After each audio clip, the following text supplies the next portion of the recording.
एक बार कुछ बच्चे एक नाग को मार रहे थे। एक राजा ने उसकी रक्षा की। राजा पर प्रसन्न हो नाग ने उस राजा को जानवरों की भाषा समझने और बोलने का वर प्रदान किया था, किंतु उसे यह चेतावनी भी दी थी कि यदि वह उस बात की चर्चा यदि कभी भी किसी से करेगा तो उसके प्राण चले जाएंगे। एक दिन राजकीय काम काज के बाद राजा जब अपनी प्रिय रानी के साथ एक बाग में बैठा कुछ खा पी रहा था, तभी मिष्टान्न का एक छोटा सा टुकड़ा नीचे गिर गया। थोड़ी देर में वहाँ एक चींटी पहुंची और उस टुकड़े को देख खुशी से चिल्ला उठी, अरे वाह, इतना बड़ा मिष्टान्न जो एक पूरी बैलगाड़ी में भी नहीं समा सकता। फिर वह उस टुकड़े को उठा ले जाने की चेष्टा करने लगी।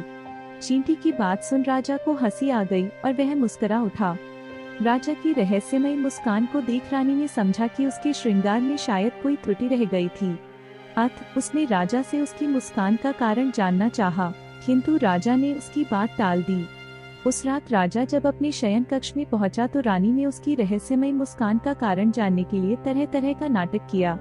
अंततः राजा को हार माननी पड़ी और उसने रानी से कहा कि यदि वह कारण बताएगा तो उसकी मृत्यु हो जाएगी। इस बात को भी सुनकर रानी अपनी जिद पर अड़ी रही। तब राजा ने उससे कहा कि दूसरे दिन उसे उसी उद्यान में सारी बात बता देगा।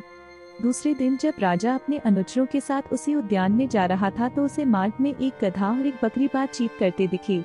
पास पहुंचने पर राजा ने सुना कि वह बकरी गधे से कह रही थी, गधे, तुम तो मूर्ख हो, किंतु आज मैंने जाना कि यह राजा तुमसे भी बड़ा मूर्ख है। राजा को बकरी की बात से बड़ा आश्चर्य हुआ। वह बकरी से पूछ बैठा कि आखिर वह उसे बड़ा मूर्ख क्यों समझती है।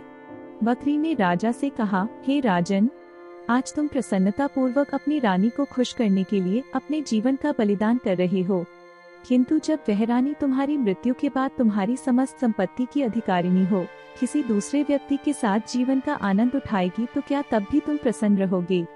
बकरी की बात सुनकर राजा का विवेक जाग उठा। वह अपने जीवन का मूल्य समझने लगा। जब राजा बाग पहुंचा तो उसने रानी से कहा, रानी, मैं तुम्हें अपनी मुस्कान का कारण बताने को तैयार हूँ, किंतु एक शर्त है, तुम्हें 100 कोड़े खाने पड़ेंगे, क्योंकि भेद बताने पर मेरे तो प्राण तत्काल निकलेंगे।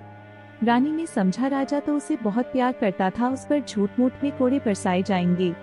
अतः वह कोड़े खाने को तैयार हो गई। तब राजा ने अपने एक सिपाही से पूरी शक्ति के साथ रानी पर कोड़े बरसाने को कहा।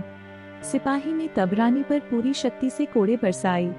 जैसे ही कोड़े वाले ने रानी को एक कोड़ा मारा वह चीख उठी, आह, बहुत दर्द होता है, मुझे कोड़े से नहीं मारो, मुझे राजा के मुस्कान का रहस्य भी नहीं जानना है। तब राजा ने कोड़े वाले से कहा कि वह और जोर से रानी पर कोड़े बरसाए, क्योंकि उसे अपने पति की मौत स्वीकार थी, किंतु एक कोड़े की चोट भी नहीं।